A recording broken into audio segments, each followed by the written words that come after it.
Hi folks, Pastor Amber here from Genesis. Just a midweek checkup after our sermon on Sunday about choosing life and caring for neglected places of our soul. So I gave an example of a spiritual practice, a unique and somewhat different alternative for you to try during Lent, and that was the Life Energy List. The reason we're talking about this is because for the last couple of years we have been in survival mode. And a clergy friend and colleague of mine who is also a life coach said this to me. She said that survival is not self-care.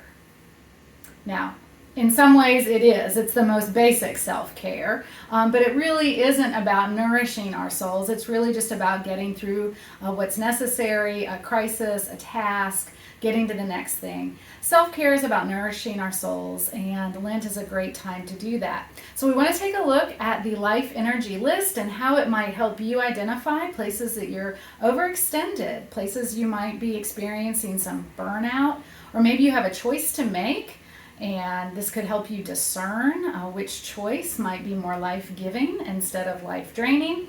This is helpful for anybody, really. It's kind of a different twist on a pro-con list, but really gets more to the heart of the matter because God does want us to choose life.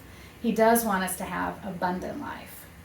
So, for an example, I've got our whiteboard here, and I thought we'd make a list. And we've got Easter coming up. Now, Easter is not necessarily as stressful as Christmas or Thanksgiving, but some of the same things come into play that we might be able to make a life-giving or life-draining list so that we could make Easter more spiritually nourishing, more enjoyable, and of course, life-giving. So let's think about some basic things with Easter. Maybe you have kids or grandkids, so what are you going to do with them? Well, you're going to make Easter baskets, and you're going to surprise them with Easter baskets. Well, that is super fun and pretty life-giving, and so I'll put that on this side. But you filled the basket with chocolate because that's what they sell at the store for holidays. And so your kids or your grandkids have a huge sugar crash. I'm going to put sugar crash on this side. That's pretty draining for everybody when the kids are running around crazy from the high and then they come down on the sugar crash. Okay. What else do you do around Easter? You might have a family meal. Well, seeing family at Easter, that may be very life-giving. So I'm going to put seeing family here. But when you think about what you do with family and you have this big meal and you do all this meal prep and who's going to bring what and who's going to do what, all of that kind of argument and going round and round, maybe that's life draining. And so I'm going to just put meal prep over here. Okay? What else do we do at Easter? Well, I hope you go to church. I hope you come and join us for Holy Week services. And maybe, I don't know, one of your favorite services of the year, or at least of the week, is Good Friday.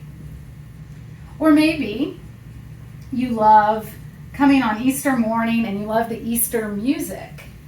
So I'll put Easter music here.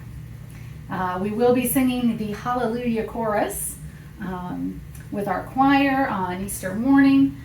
But when you think about going to church for Easter and you think about dressing the kids or the grandkids and getting them all cute and cleaned up, maybe dressing the kids over here is very life draining.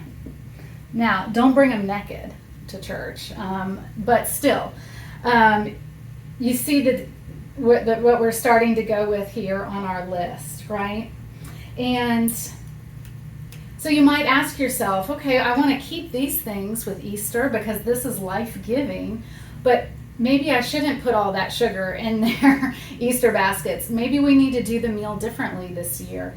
And maybe we just don't need to care about dressing the kids or getting that perfect family photo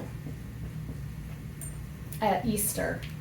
Because This we can live without. This we don't need. It's this that we want, so that our souls are nourished at Easter, right?